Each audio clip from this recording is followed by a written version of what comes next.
მოგესალმებით, ეს არის მილენიალი, მე კი ნუგრიშევიშვილი გახლავართ.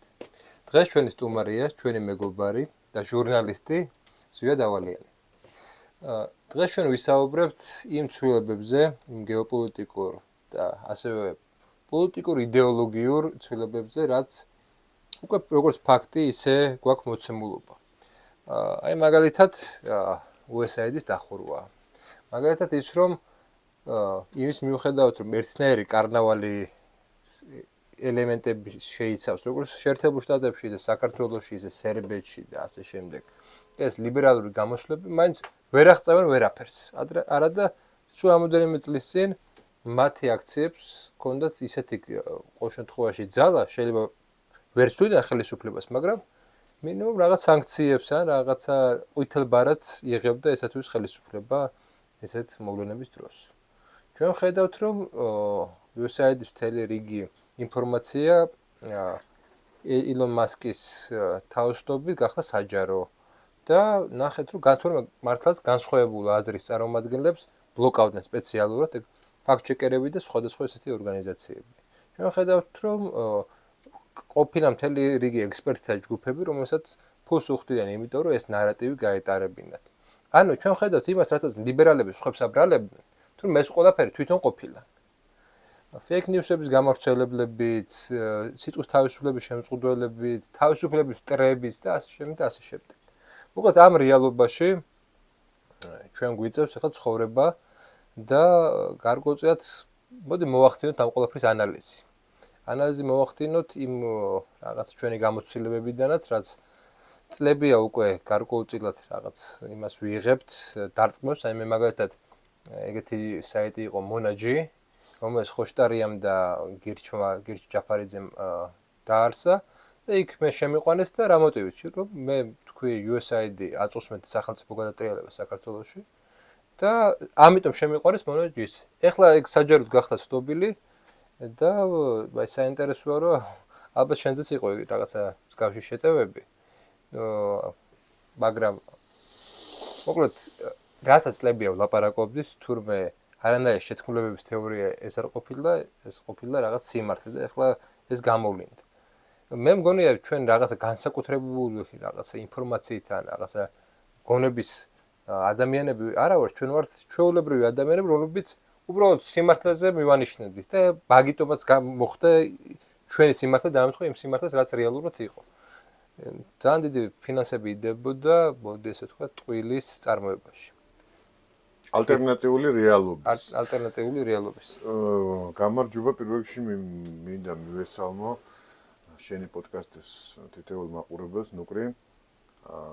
მიხარია რომ დღეს გვაქვს საშუალება ვილაპარაკოთ ამ ძალიან მნიშვნელოვან ცვლილებებზე შენს პოდკასტში და მოდით მე დავიწყებდი იცი რით გლობალურ შეფასებას გავაკეთებდი იმისას რაც მოხდა, რაც ხდება რა პროცესშიც ახლა ვიმყოფებით. და შემდეგ უკვე გადავიდეთ ლოკალურ თემაზე და თუნდაც ჩამოვიდეთ ინდივიდუალურ დონეზე, რა თქმა უნდა, ჩემზეც და ყველა თითოეულ ჩვენგანზე იყო შეტევა, ჩემზე სიუჟეტებიც აქვს გაკეთებული მაგალითად. და აღარ არის ეს უკვე მნიშვნელოვანი, რა არის მნიშვნელოვანი დღეს.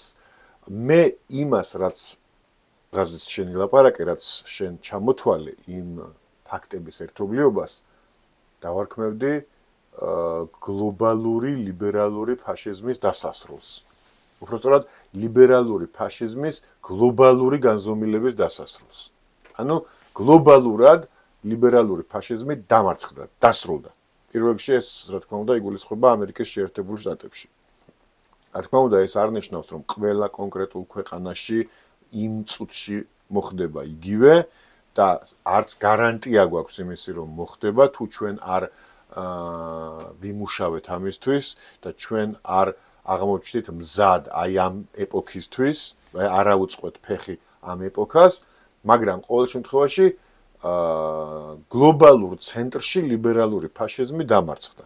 USAID-ის ფიასკო, მოდი ასე ვთქვათ, ან კატასტროფა არ არის მხოლოდ ერთი საერთაშორისო ორგანიზაციის კატასტროფა, საერთაშორისო, უბრალოდ ამერიკული დონორი საერთაშორისო ფონდის კატასტროფა. ეს არის ზოგადად იმ პოლიტიკის კატასტროფა და იმ პოლიტიკის ფიასკო, ოფიციალურად აღიარებული ფიასკო, რომელსაც ატარებდა USAID, უпростоრად, რომელსაც ატარებდა ამერიკის შეერთებული შტატები USAID-ის მეშვეობით.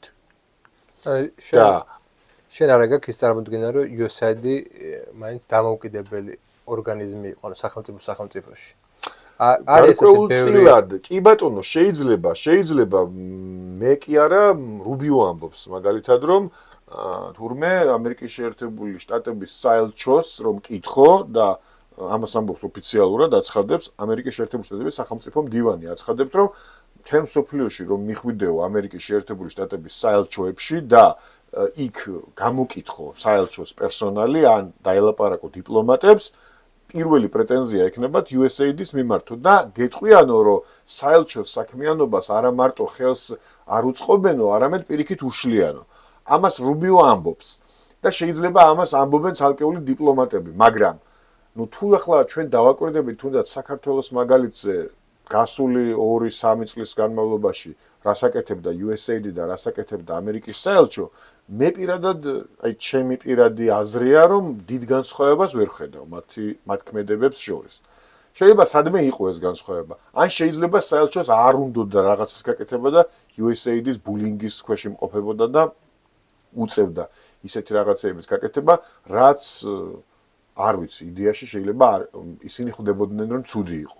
ამას მომავალში გავიგებთ, შეიძლება გაკეთდეს რამე განცხადებები, შეიძლება მოყვეს რამე ახსნა განმარტებები, მაგრამ ბოლო 2 წლის განმავლობაში ხა საელჩოს ქმედება საქართველოსთან მიმართებაში თუნდაც არაფერში არ წერია, ანუ არ იყო სამართლიანი. არა მარტო საქართველოსთან მიმართებაში, არამედ ამერიკის ინტერესებთან მიმართებაში, იმიტომ რომ ამერიკის ინტერესი არ შეიძლება იყოს მტრების გამრავლება მსოფლიოში. მით უმეტეს იმ ქვეყანაში, რომელიც ალბათ ერთ-ერთი ყველაზე კეთილგანწყობილია საზოგადოებრივი აზრის თვალსაზრისით სხვათაშორის ამერიკის მიმართ ყველა ქვეყანაში არ არიან კეთილგანწყობილი, მათ შორის ნატოს წევრ ქვეყნებშიც კი. საზოგადოებრივი კრიტიკა სულ აქციები იმართება ანტიამერიკული. საქართველო იყო შეიძლება ითქვას ერთ-ერთი და დღემდე რჩება გარკვეულწილად ერთ-ერთი ყველაზე კეთილგანწყობილი საზოგადოებრივი აზრის კუთხით ამერიკის მიმართ. და ასეთ ქვეყნებში ანტიამერიკული განწყობების გაღვივება, რასაც უდაოდ იწვევდა საელჩოს ბოლო წლების ქმედება, არანაირად არ შეიძლება შედიოდეს ამერიკის შეერთებული შტატების ბუნებრივ ინტერესებში, მაგრამ საელჩო ამას აკეთებდა.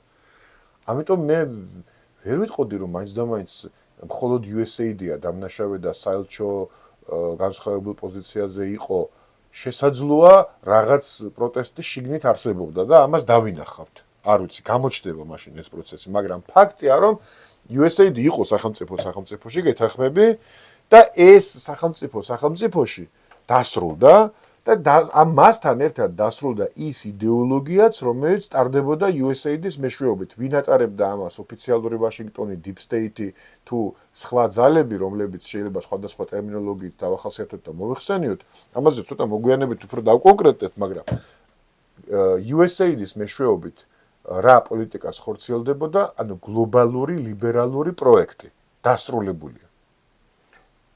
ეხლა რაც იწყება, უბრალოდ აი მისი ალტერნატივა. ჩემი აზრით რა არის? მე ისევ რუბიოს დავესესხები მაშინ და ვიტყოდი ესე, რომ რუბიო განაცხადა და ეს იყო ალბათ მისი საპროგრამო სიტყვაც და ამერიკის შეერთებული შტატების საგარეო პოლიტიკის დოქტრინაც, უბრალოდ საერთაშორისო პოლიტიკის დოქტრინაც მომდევნო 4 წლის განმავლობაში.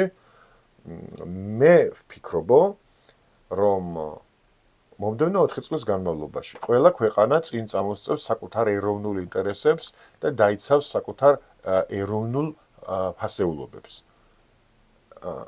ანალოგიურად ისევე როგორც ამერიკის შეერთებული შტატები გააკეთებს ამას. ანუ ამერიკა აძლევს ტონს, ყოველ შემთხვევაში აქვს პრეტენზია, რომ მისცეს ტონი მთელს დანარჩენ მსოფლიოს და ვინაიდან თვითონ ამერიკის შეერთებული შტატები აქცენტს აკეთებს ნაციონალური ინტერესების დაცვაზე და ნაციონალური ინტერესების წინ წამოწევაზე, შესაბამისად სხვა ქვეყნებსაც აძლევს ამის უფლებას. ოღონდ ამ უფლებას უნდა გამოყენება. ანუ ამ უფლებას, რომელსაც ამერიკის შეერთებული შტატების ახალი ხელისუფლება იძლევა, ჯერ არ ნიშნავს იმას, რომ ამას ყველა გამოიყენებს. ჩვენ უნდა ვიყოთ მზად იმისთვის, რომ ავიღოთ ეს ძალაუფლება, რომელსაც დღევანდელი ადმინისტრაცია ჭყალებში რა თქმა უნდა ეს ყველაფერი ჩვენ არავისგან არ გვჭირდება რამე უფლების მოცემა კიდე გამომდინარე რომ არის სუვერენული სახელმწიფო მაგრამ ну რეალობას თუ შევხედავთ ფაქტია ხო რომ დასავლურ სამყაროზე ორიენტირებული ქვეყნები დამოკიდებული არიან პირდაპირ თუ ირიბად ამერიკაზე. შენ ახლა ძალიან ოპტიმისტურად აღწერე რაღაცა მდგომარეობა. მე უფრო გააჩნია ვის პოზიციაში ხარ. ახლა ჩვენ ნახეთ ტრამპის ამერიკის პრეტენზიები პანამასთან მიმართებაში, გრენლანდიასთან მიმართებაში, მექსიკასთან მიმართებაში. და შენ თუ ახლა სუსტი სახელმწიფო ხარ. ესეთი ეროვნული ინტერესების წინ წამოწევა და ძალის პოლიტიკა რეალურად არ გაძლევს მაინც და მაინც იმის საშუალებას რომ იყო წყნარად. არ გაძლევს იმის საშუალებას რომ იყო წყნარად. ეს ინსტიტუტები ახლა ჩემი წარმოდგენით იმის მიუხედავად რომ ამდენი წელია იდეოლოგიურ ველზე ვებრძვით მათ და ვცდილობთ რომ რაღაცნაირად აი ეს რეალობა დავანახოთ და ეს იდეოლოგიური სიყალბე გამოვავლინოთ, ხო? ამის მიუხედავად ეს ერთ რამეს აკეთებდა ეს იდეოლოგიური აპარატი ქმნიდა რაღაც წარმოსახვით რაღაც რეალობას რომ თითქოს ყველა თანასწორები ვართ თითქოს ყველა თუკი ლიბერალურ რაღაც დისკურსში მოხდებით ვართ მოკავშირეები ეხლა გამოდის გინდა ლიბერალი იყავი გინდა კონსერვატორი იყავი თუ ამერიკის ინტერესები არის ეს და ჯარს მოგაყენებს შენ რაღაცა უნდა დათმო პოზიცია ან ალტერნატიული ზალა უნდა გამონახო რომ შეაჩერო ის აი ამ ახალ რეალობაში აი ტრამპის ადმინისტრაციის რაღაცა მოთხოვნა რო იყოს ესეთი კაცრი მოთხოვნა რა არ უნდა აშენდეს ანაკლია მაგალითისთვის ვამბობ ეს რატომ აღვიქვება ჩვენთვის რაღაც პოზიტიურ მოვლენად და ну გასაგებია რომ ის ძველი პრობლემები შეიძლება აღარ იყოს აქტუალური მაგრამ ახალი უფრო სერიოზული პრობლემები ჩდება და ну გვაძლევს თუ არა ეს დამშვიდების საშუალება კი ბატონო გეთანხმები აბსოლუტურად რომ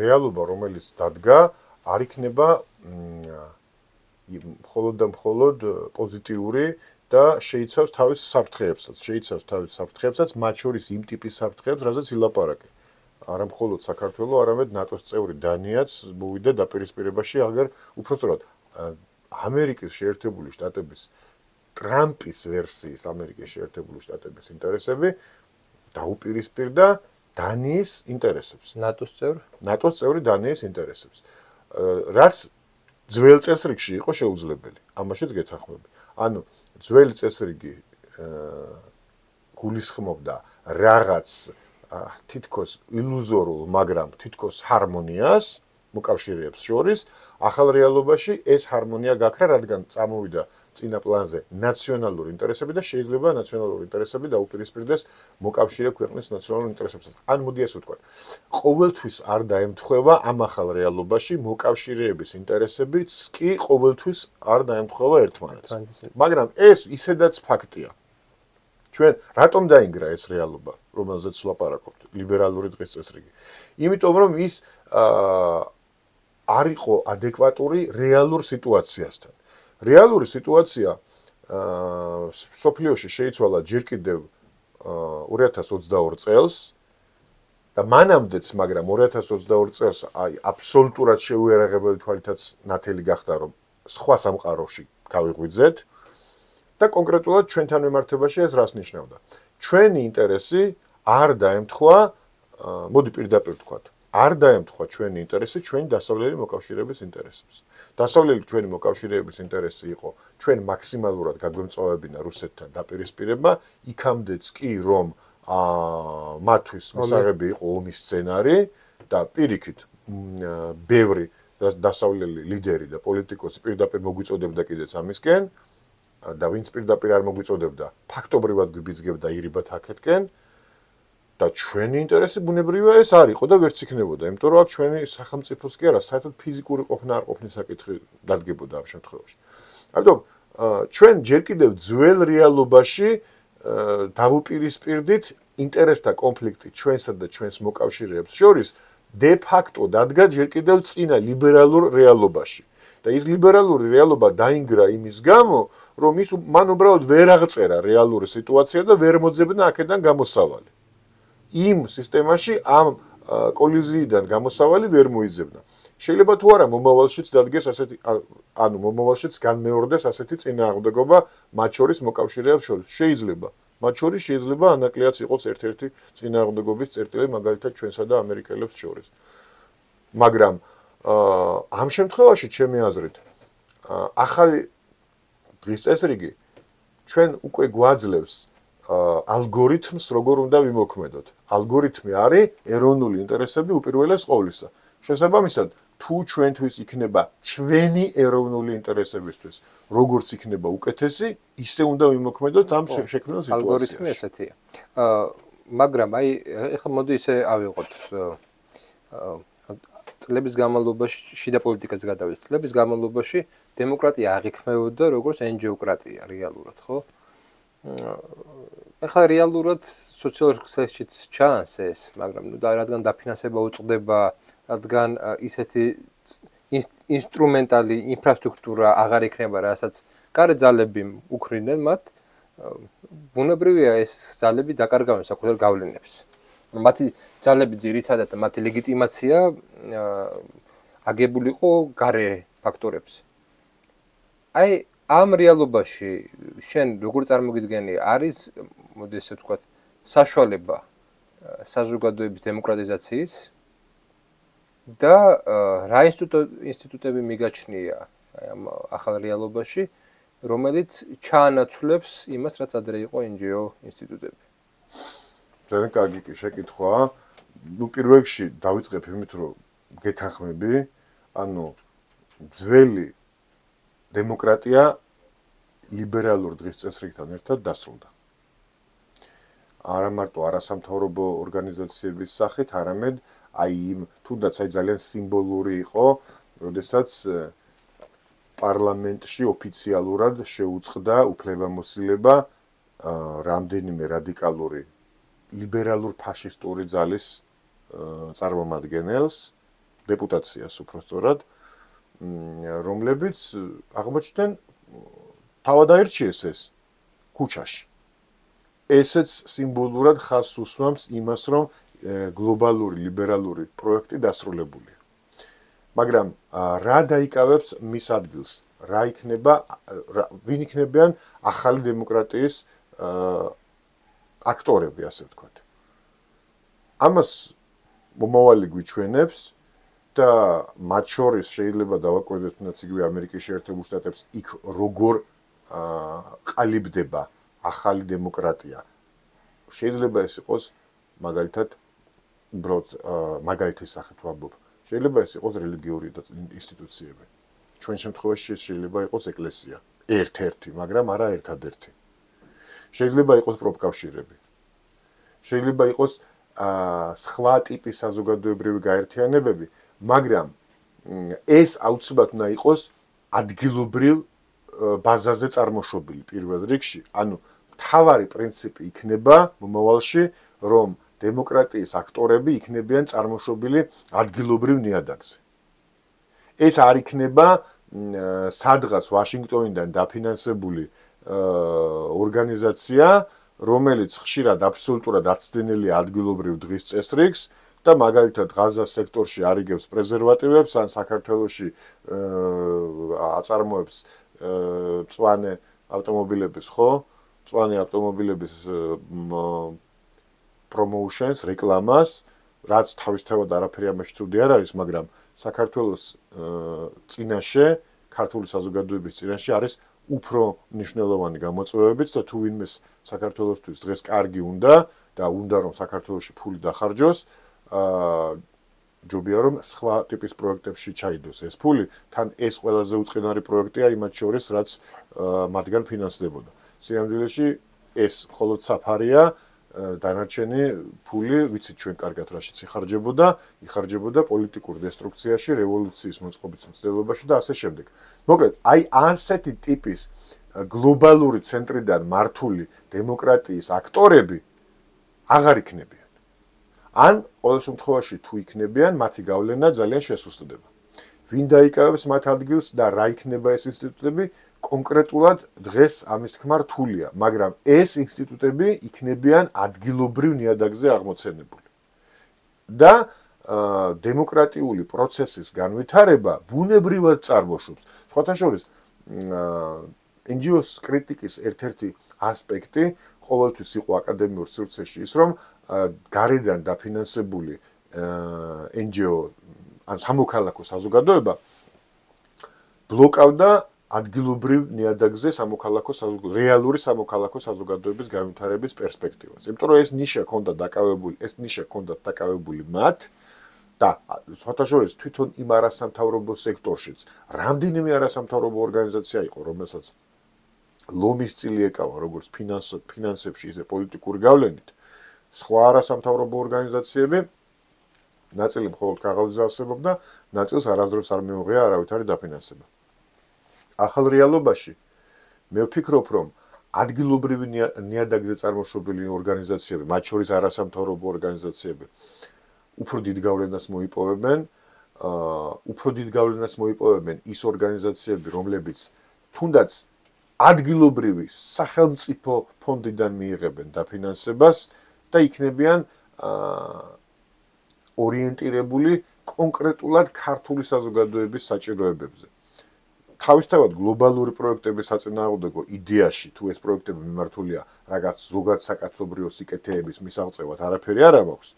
მაგალითად, არ ვიცი, თქვათ, შეიძლება ეს იყოს იგივეთნაც ეკოლოგიური მდგომარეობის გაუმჯობესებისკენ თუ ჰაერის ხარისხის მონიტორინგისკენ თუ შეზღუდული შესაძლებლობების პირთა სოციალიზაციისკენ თუ სხვა ისეთი მიზნების გადაჭრისკენ მიმართული აქტივობა, რაც მთელი მსოფლიოსთვის საერთოა და ამ კუთხით, რა თქმა უნდა, შეიძლება რომ გლობალური იყოს ეს მოძრაობა ამ პრობლემის გადასაჭრელად. მაგრამ ეს არ შეიძლება იყოს და ვერ იქნება დემოკრატიის ძირითადი აქტორი. დემოკრატიის ძირითადი აქტორი უნდა იყოს ადგილობრივ ნიადაგზე წარმოშობილი ადგილობრივი ინიციატივა, რომელიც წარმოიშვა როგორც რეაქცია კონკრეტულ პრობლემაზე და მან ყველაზე კარგად იცის რა პრობლემა დგას და რა მეთოდებით არის ამ პრობლემის გადაჭრა ყველაზე მარტივი ამ კონკრეტულ საზოგადოებაში. ანუ შენ მიგაჩნია საბოლოოდ ის პროექტი, რაც ხელისუფლებას აქვს შექმნას ხელი შეუწყოს ქართულ არასამთავრობოებს. იცი რა, ეგ მაინც ხო ლიბერალური ინსტრუმენტია ეს. რამდენად ესე იგი მიგაჩნია შენ რომ აი მოდი გარე კრიტიკა უპასუხოთ და არის ეგ ლეგიტიმური კრიტიკა. რომ აი ამ როდესაც ეს საერთაშორისო გარკვეულწილად ზეწოლა შემცირდება, არ ეყოლება ხელისუფლებას, აი პარლამენტში არ ეყოლება ოპოზიცია, ხელისუფლებას არ ეყოლება NGO-ები და ის სისტემა, ან კონტროლის სისტემა მოიშლება. ამ საზოგადოებას ეხლა ამწამს რაღაც მნიშვნელოვანი კონტროლის ინსტრუმენტები. ადრე NGO იყო ეს და სხვანაირად მიმდინარეობდა. არ აქვს ხელისუფლებაზე კონტროლის ინსტრუმენტები, მოკლედ ეს პერიოდი.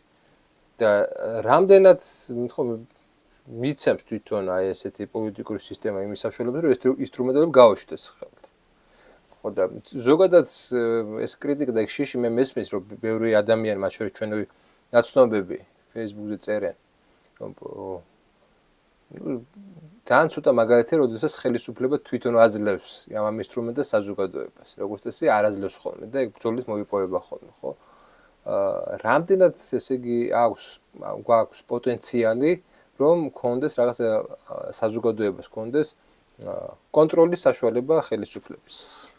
კი ბატონო, გეტყვი ჩემ აზრს. ესე იგი, პირველ რიგში შევთანხმდეთ, რა თქმა უნდა, იმაზე, რომ არც ერთი ხელისუფლება თვითონ ხელისუფლება არ შეიძლება თვითონ აფინანსებდეს თავის ოპოზიციას, ხო? ეს არაბუნებრივი იქნებოდა, ისედაც ხელოვნური იქნებოდა.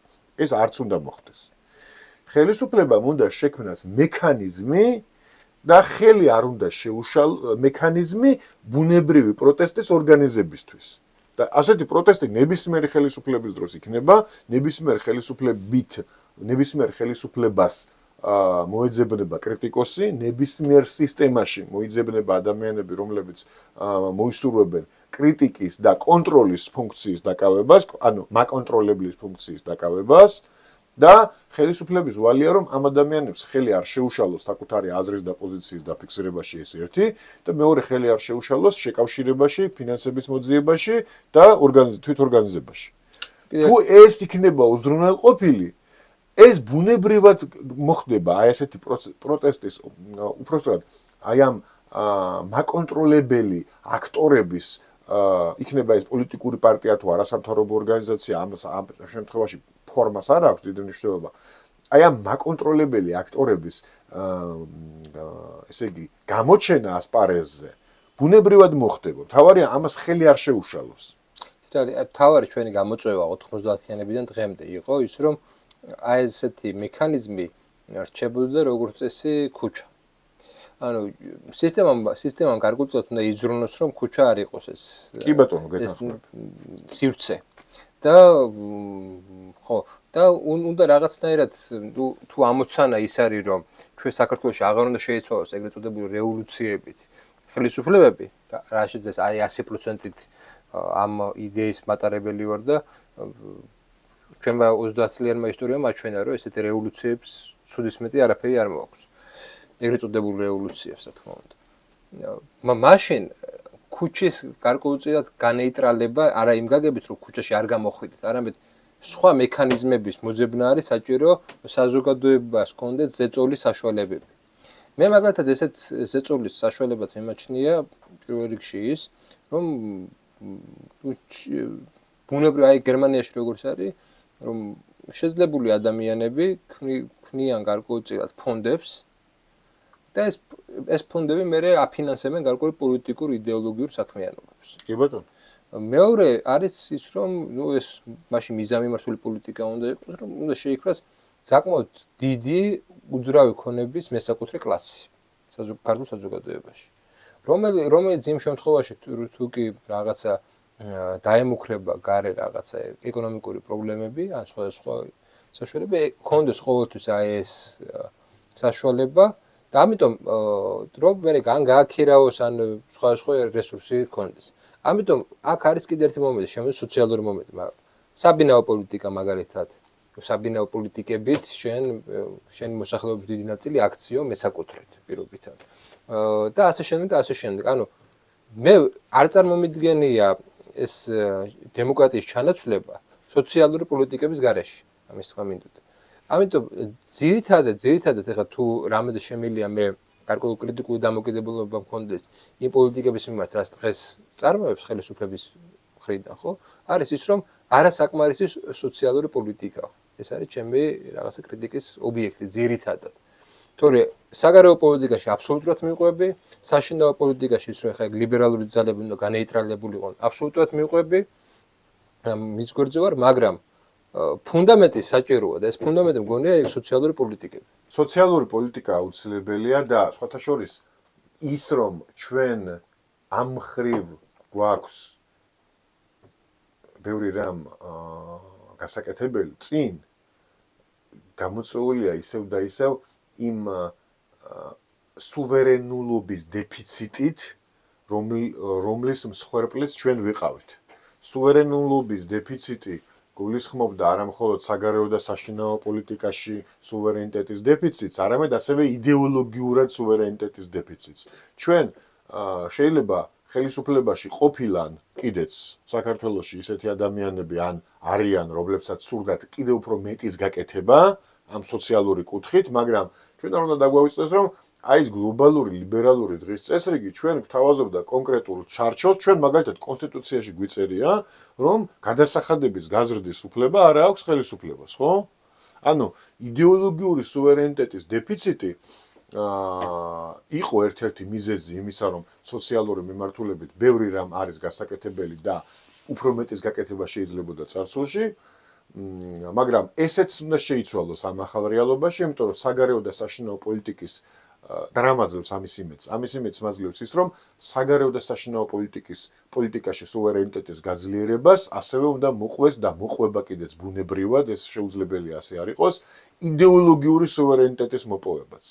ანუ იდეოლოგიურად ჩახსნა იმ გლობალურ თუნდაც ფინანსურ ინსტიტუტებზე, რომლებიც ჩვენ გვკარნახობდნენ, როგორი ეკონომიკა უნდა გაგვეტარებინა, როგორი სოციალური პოლიტიკა უნდა გაგვეტარებინა, პენსია რამდენი უნდა ყოფილიყო, ვალუტის კურსი რამდენი უნდა ყოფილიყო, ყველაფერს ფაქტურად მსოფლიო ბანკი და სავალუტო ფონდი გვკარნახობდა. და ჩვენ დამოუკიდებლად გადავეჩვიეთ ნაბიჯების გადადგმას და გადაწყვეტილებების მიღებას. უბრალოდ არ გქონდა ამის უფლება. ისევე როგორც არ გქონდა საგარეო პოლიტიკაში, როგორც ვხედავთ, ხო, როგორც დავინახეთ წარმოების საშუალება. მაგრამ 2 წლის წინ ჩვენ დავიწყეთ რეალური სუვერენიტეტის მოპოვება, მაშინ როცა დადგა ჩვენი ყოფნა არ ყოფნის საკითხი, ჩვენ უბრალოდ სხვა გამოსავალი არ დაგვრჩა, დავიწყეთ პირველ რიგში საგარეო პოლიტიკით. იმიტომ რომ ეს იყო ყოფნა არ ყოფნის გადარჩენის საკითხი. მთლიანად ჩვენი მთელი ნაციონალური გადარჩენის საკითხი. და დავიწყეთ საგარეო პოლიტიკის სუვერენიტეტის მოპოვებით.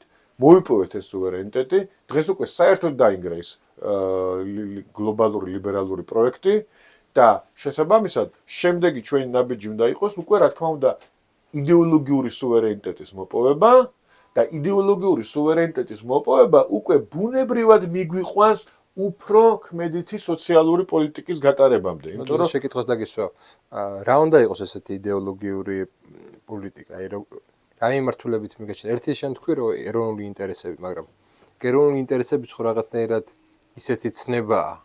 ვის როგორ ესმის? ვის როგორ ესმის, ხო. ანუ შენ როგორ წარმოგიდგენია, ერთი არის სრულებზე არ ვილაპარაკოთ, მაგრამ რა სახე შეიძლება მიიღოს აი ამ ახალმა იდეოლოგიამ. რისი სახე შეიძლება მიიღოს. იმიტომ რომ არის საშიშროება იმის, რომ შეიძლება რაღაცა ულტრა მემარჯვენე რაღაცა ელემენტები შემოვიდეს, რომელიც მე პირადად მაინც და მაინც არ მინდა. არის იმის საშიშროება, რომ ცოტა პოსტმოდერნულ მდგომარეობაში ვიყოთ და საერთოდ არ მივიღოთ ეგეთი იდეოლოგიური რაღაცა კონკრეტული მიმართულება და რაღაცა ძალიან ესეთი ურთიერთსაწინააღმდეგო ჰიბრიდული რაღაცა შეიქმნას. რომელიც იმდენად წინააღმდეგობებში იქნება, რომ მისი განხორციელება უბრალოდ განხორციელებას აზრი დაიკარგება. ხედავ აი ამ რეალობაში, რომ უკვე მივდივართ ამ მიმართულებით, თუ ეს არის უბრალოდ ჯერ კიდევ ანტილიბერალური რაღაცა სენტიმენტები, ესე ვთქვათ. შეიძლება ჯერჯერობით ამას არ აქვს ჩამოყალიბებული, სტრუქტურირებული იდეოლოგიური ალტერნატივის ფორმა და ვერც ექნება. იმიტომ რომ როგორც წეგან ვთქვით, ჩვენ არ გქონდა იდეოლოგიური სუვერენიტეტი, ჩვენ დავკარგეთ, ენაც კი დავკარგეთ, ანუ იდეოლოგიის წარმოების ენაც კი დაკარგული გქონდა და ფაქტობრივად ვახდენდით მხოლოდ გლობალური ლიბერალური პროექტის მიერ მოწოდებული ღირებულებების და ფასეულობების კოპირებას, თარგმნას. და ამიტომ ახლა დღეს ხვალ და ახლო მომავალში შეიძლება ამ ახალმა რეალობამ, ახალმა იდეოლოგიამ, რომელიც დაიკავებს ლიბერალიზმის, აი გლობალური ლიბერალური პროექტის ადგილს ჩვენს ქვეყანაში, შეიძლება ვერ მიიღოს დახვეწილი სტრუქტურირებული იდეოლოგიის ფორმა, რომ თქვათ, რომ აი საქართველოს აი ასეთი იდეოლოგია აქვს. აი ეს ქვია ამ იდეოლოგიას, შეიძლება ამას სახელი ვერ დავარქვათ.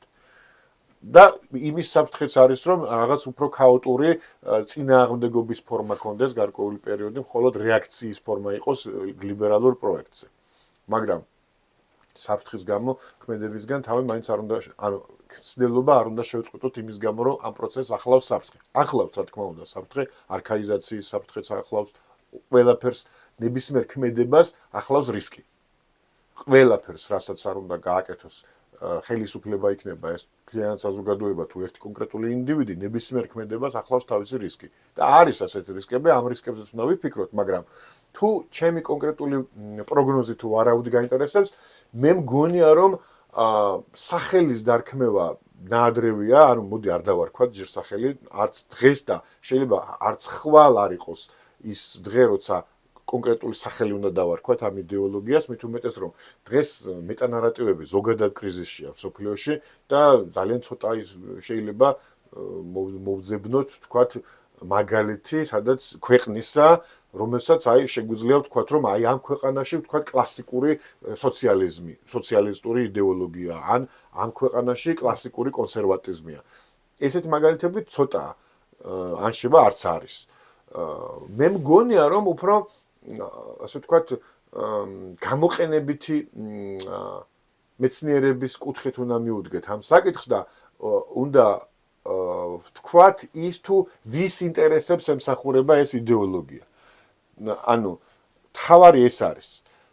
თუ კი ჩვენ განსაზღვრავთ და თუ კი ჩვენ მივალთ იქამდე რომ ეს იდეოლოგია მოემსახუროს ქართველ ხალხს და ამოდიოდეს ქართველი ხალხის ინტერესებიდან, მაშინ ამას რას დავარქმევთ უკვე? განსაკუთრებულად მნიშვნელობა არ აქვს, იმიტომ რომ შეიძლება ქართველი ხალხის ინტერესები ითხოვდეს, თქვათ, გარკვეული იდეოლოგიური ჰიბრიდის შექმნასაც. თქვათ, შეიძლება რაღაც მიმართულებით იყოს კონსერვატიული, კლასიკური იდეოლოგიებზე გადაყვანით, ასე ვთქვათ. შეიძლება რაღაც მიმართულებით კონსერვატიზმის ელემენტები იყოს საჭირო, რაღაც მიმართულებით სოციალიზმის ელემენტები იყოს საჭირო, რაღაც მიმართულებით შეიძლება ლიბერალიზმის ელემენტებიც შენარჩუნდეს და ის იყოს მოთხოვნა ქართველი ხალხის, ობიექტურად შედიოდეს ქართველი ხალხის ინტერესებში. მაგრამ თავარია რომ ეს არ უნდა იყოს თავს მოხვეული გლობალური პროექტი, რომელსაც არავითარი კავშირი არ აქვს ამ კონკრეტული ხალხის და საზოგადოების სურვილებთან, მისწრაფებებთან, ამოცანებთან და პრობლემებთან. ამ გლობალური ლიბერალური ფაშიზმის თავარი ბოროტება რა იყო? თავარი ბოროტება იყო ის, რომ ის არ ამოდიოდა კონკრეტული საზოგადოების ინტერესებიდან. ის ამოდიოდა რაღაც გლობალური ღირებულებების კრებულიდან, რომელზეც არასდროს არავინ არ შეთანხმებულა, რომ აი ეს ღირებულებები არის ჩვენთვის მნიშვნელოვანი, ავიღოთ ელემენტარულად და არა მარტო ჩვენთან, თვითონ ამერიკაშიც. რა იყო ტრამპის პირველი ოფიციალური განცხადება? ტრამპმა თქვა და რაც ჩემთვის გახდა სიმბოლური წერტილი გლობალური ლიბერალიზმის დასასრულის. ტრამპმა თქვა, რომ დღეიდან ამერიკის შეერთებული შტატების ოფიციალური პოლიტიკა იქნება, რომ არსებობს მხოლოდ ორი სქესი, ქალი და მამაკაცი. ანუ ერთი წინადადებით დაასრულა მთელი ეს გენდერული კაკაფონია, ასე ვთქვათ. ერთი წინადადებით. და ეს რას ნიშნავს? ეს ნიშნავს, რომ ის პოლიტიკა, რომელიც მანამდე არსებობდა, აი ეს გლობალური ლიბერალური ფაშიზმი, არა მარტო საქართველოში თუ უნგრეთში თუ სხვა ქვეყანაში, სადაც მანამდეც პროტესტი იყო ამის მიმართ, არ იყო ხალხის დაკვეთა, არამედ თვითონ ამერიკის შეერთებულ შტატებშიც არ იყო ხალხის დაკვეთა. ანუ ამერიკელი ხალხის ინტერესებსაც კი ეწინააღმდეგებოდა და საბოლოო ჯამში ტრამპის მოსვლის შემდეგ ვარკვევთ ამდენი ხანია საერთოდ ვის ინტერესებში შედიოდა, ანუ რას ემსახურებოდა და ჯერ ვერ გავარკვიეთ. შეგვიძლია გამოვიყენოთ ჩვენ აქ ტერმინები deep state, გლობალური ომის პარტია, შეიძლება კიდევ სხვა ტერმინებიც შემოვიდეს მეცნიერულ ბრუნვაში, მათ შორის აი ძალიან საინტერესოა მასკის და რუბიოს განცხადებები ამ კუთხით. მაგრამ რაც არ უნდა დავარქვათ, ფაქტი არის ის, რომ ეს პროექტები არ ემსახურებოდა ხალხის ინტერესებს. და ვის ინტერესებს ემსახურებოდა დღემდე ვერ გავარკვიეთ. გარკვეული ძალების რომლებიც ორგანიზებული ძალები იდეოლოგიურ ძალადობას ახორციელებდა მათ შორის ამერიკის შეერთებული შტატების მოსახლეობაზეც. სულიად აი ბოლოსკენ მივდივართ და აი მაინტერესებს ჩვენ მაინც იცნობ ჩინეთს და აკვირდები მithumedes როგორც ქართველი. აი რა გონია შენ ქართველები რას ვისწავლით ჩინელებს, რას გადმოვიღებთ? და რას ვერ გადმოვიღებთ, ეგაც თქვი, იმიტომ რომ რაღაც ცივილიზაციური განსხვავება არის, ფაქტია და ჩვენ სხვა მიმართულებით ვითარდებოდით საუკუნე და ჩინელები სხვა მიმართულებით ვითარდებოდნენ. მაგრამ ის რომ უკვალოდ ჩაივლის ესე იგი ჩინეთის აღზევება საქართველოს მას შორის საქართველოსთვის ესე ამას ვერ ვიტყვით.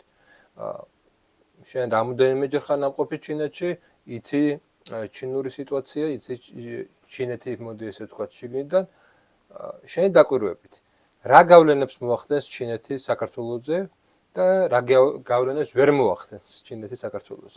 ხო, ეს გლობალური კითხვაა და ანუ ძალიან ფილოსოფიური კითხვაა და ვეცდები რომ მეც ფილოსოფიურად უპასუხო. პირველ რიგში პოლიტიკური მიმართულებიდან დავიწყებ და პოლიტეკონომიური მიმართულებიდან დავიწყებ და გეტყვი რომ ცალსახად ძალიან პოზიტიურია საქართველოსთვის ის ფაქტი რომ ჩინეთი ძლიერდება, ჩამოყალიბდა როგორც ერთ-ერთი ორიდან სოფლიო გლობალური ცენტრი, რაც ჩვენ საშუალებას გვაძლევს ჯერ ერთი შევასრულოთ დამაკავშირებელი ხიდის ფუნქცია და მეორე არ ვიყოთ დამოკიდებული მხოლოდ ერთ პოლუსზე და ეს ძალიან მნიშვნელოვანია. რა შეიძლება ჩვენ ვისწავლოთ ჩინეთისგან? რა თქმა უნდა, ჩვენი ქვეყნები ძალიან განსხვავდება ერთმანეთისგან თუნდაც ზომით. აქედან გამომდინარე, ჩვენ ვერ შევძლებთ ყველაფრის გაკეთებას, რის გაკეთებაც შეუძლია ჩინეთს. მაგრამ ჩვენ შეგვიძლია ვისწავლოთ ჩინეთისგან მაგალითად სუვერენულობა როგორც უმთავრესი ღირებულება. ჩინეთი საუკუნეების განმავლობაში ვითარდებოდა როგორც ქვეყანა, რომელიც მინიმალურად იყო დამოკიდებული გარე სამყაროზე. იყო პერიოდი, როცა ჩინელები უწოდებენ ამ პერიოდს სირცხვილის. იყო პერიოდი, როცა ჩინეთის ჰქონდა დაღმასვლა და იყო სუსტი და როცა ის მოექცა მაშინდელი დიდი მსოფლიო იმპერიების გავლენის ქვეშ და თან გადანაწილებული იყო გავლენის ზონებად, მაგრამ ეს იყო უზარმაზარ ისტორიულ პერიოდთან შედარებით, რასაც ჩინეთის ისტორია ქვია, შედარებით მცირე პერიოდი. მეორე მსოფლიო ომის შემდეგ და რევოლუციის შემდეგ ჩინეთმა ნელ-ნელა დაძლია ეს ჩამორჩენა და დღეს უკვე თავად იქცა ორიდან ერთ ცენტრად. მაგრამ მნიშვნელობა არ აქვს იმას, როდის იყო ყველაზე ძლიერი ჩინეთი. ფაქტია, რომ დღეს ძლიერია ძალიან და ძლიერი იყო თუ სუსტი იყო, ანუ ეს მომენტი ყოველთვის ახასიათებდა ჩინურ კულტურას და ფილოსოფიას, სახელმწიფოებრიობას ზოგადად, რომ სახელმწიფო ინტერესები უპირველეს ყოვლისა. ანუ ზუსტად ის, რაც დღეს წინა პლანზე გამოდის, რა პოლიტიკაც დღეს გამოდის წინა პლანზე მსოფლიო მასშტაბით, რომ ეროვნული ინტერესები უპირველეს ყოვლისა. აი ეს შეგვიძლია ვისწავლოთ, როგორ კეთდება ეს შეგვიძლია ვისწავლოთ ჩინეთისგან. რა თქმა უნდა, და რას ვერ ვისწავლით, მე მგონი ვერ ვისწავლით იმას, რაც უშუალოდ ზომასთან არის დაკავშირებული და მასშტაბთან, ანუ ჩვენ ვერ შევძლებთ, რა თქმა უნდა, გავაკეთოთ ყველაფერი, რაც შეიძლება გააკეთოს ჩინეთმა. მაგრამ პრინციპის დონეზე, რომ ჩვენი სახელმწიფო, თუ ჩვენ ვთანხმდებით იმაზე, რომ ჩვენ გვჭირდება დამოუკიდებელი სახელმწიფო, მაშინ უნდა შევთანხმდეთ იმაზე, რომ ამ სახელმწიფოს ინტერესები არის პოლიტიკის უმაღლესი პრიორიტეტი. წინააღმდეგ შემთხვევაში საერთოდ უნდა გადავიაზროთ, მაშინ საერთოდ გვჭირდება თუ არა დამოუკიდებელი სახელმწიფო, იმიტომ რომ არის მსოფლიოში უამრავი ხალხი, რომელსაც არ აქვს დამოუკიდებელი სახელმწიფო და რა ვიცი, ზოგი კარგად ცხოვრობს, ზოგი ცუდად ცხოვრობს, მაგრამ ყოველ შემთხვევაში ცხოვრობენ. ანუ ამით რისი თქვა მინდა, რომ თუ ჩვენ გვინდა დამოუკიდებელი სახელმწიფო და ამაზე შეთანხმებული ვართ, მაშინ ავტომატურად ეს გულისხმობს და უნდა გულისხმობდეს იმასაც, რომ ამ სახელმწიფოს ინტერესები არის პოლიტიკის უმაღლესი პრიორიტეტი. ამაზე ზემოთ არაფერი არ დგას. და აი ამის გაკეთება შეგვიძლია ვისწავლოთ, შესაძლებელია და როგორ კეთდება ეს, აი ეს შეგვიძლია ჩინეთისგან ვისწავლოთ. მადლობა ზვიად სტუმრობისთვის, ყოველთვის საინტერესოა შენი სტუმრობა ჩვენთვის. იმედია თქვენთვის საინტერესო იყო ეს გადაცემა. დაწერეთ კომენტარები, დაწერეთ მოსაზრებები, აუცილებლად გიპასუხებთ და გამართოთ დისკუსია. დისკუსია საჭიროა, იმიტომ რომ ჩვენ შევდივართ რაღაც ისეთ პერიოდში, სადაც არაფერი არ არის განსაზღვრული. და ყველა ადამიანის მოსაზრებას, ყველა ადამიანის გარკვეულწილად მიგნებას ამ პროცესში ექნება მნიშვნელოვანი როლი. იმიტომ რომ არავინ ახლა როგორც თქვით, ლიბერალური პერიოდი მთავრდება, თუ კი აქამდე იყო რაღაც ცენტრი, რომელსაც ბაძავდით, რომელსაც გვინდოდა რომ რაღაცნაირად ყოფილიყო მისაბაძი მოდელი ჩვენთვის, ესეთი მისაბაძი მოდელი პრაქტიკულად აღარ ახორციელებს. დავჭით ჩვენ თავთან და ეხლა დროა სწორედ საკუთარ თავთან დიალოგის. ამიტომ დაწერეთ მოსაზრებები, დავიწყოთ დიალოგი და შევქრათ დიდი პროცესი, დიალოგის დიდი პროცესი. მადლობა ყურადღებისთვის, მოვა შეხვედრამდე.